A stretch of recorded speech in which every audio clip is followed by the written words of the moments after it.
Hello again. It's a wet and windy Wednesday for northwestern parts of the country, Scotland and Northern Ireland.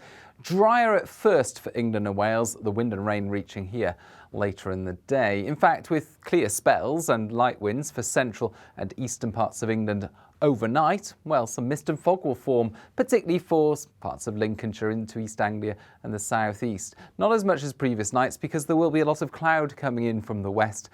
And here comes the rain for much of central and western Scotland, Northern Ireland, turning heavy later in the night, and the winds picking up here as well, northwest Scotland especially, around exposed coast gales developing.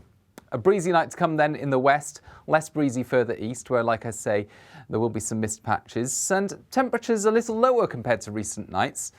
Mid to high single figures in sheltered spots, but frost-free because of the breeze and the increased cloud cover. This is the weather front responsible for the unsettled weather, and actually plenty more weather fronts to come behind this one.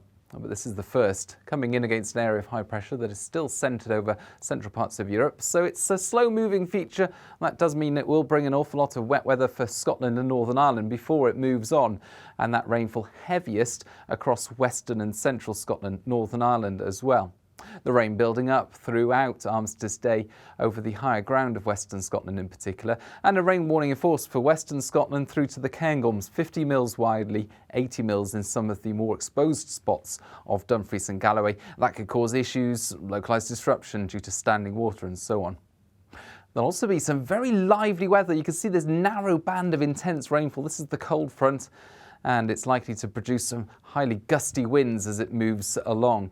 And this is mid-afternoon, and you can see the winds ramping up around the Irish Sea coast, western Scotland, certainly gales and exposure, and also turning increasingly windy for the far north of Scotland.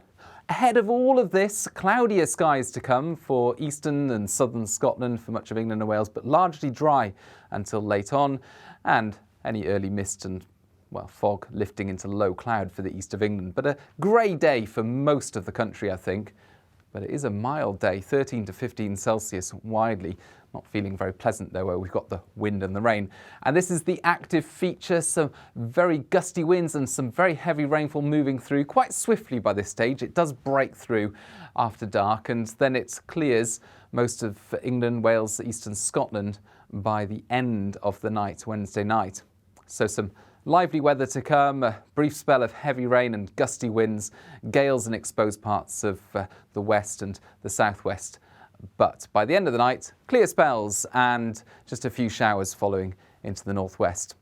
I think mist and fog free generally because of the breeze and all of the weather action earlier in the night. So we're looking at mid to high single figures, perhaps 10 Celsius as we start off Thursday. However, it is a bright start to the day. Plenty of sunshine countrywide at first.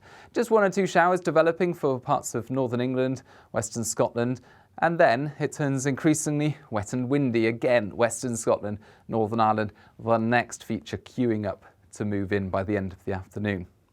But for eastern Scotland, much of England and Wales, it stays dry and bright until late on. 13 Celsius the highs, so a cooler day to compared to Wednesday. And then, the weekend sees more wind and rain, and we'll keep you updated right here at the Met Office, and you can follow those updates on social media. Bye-bye.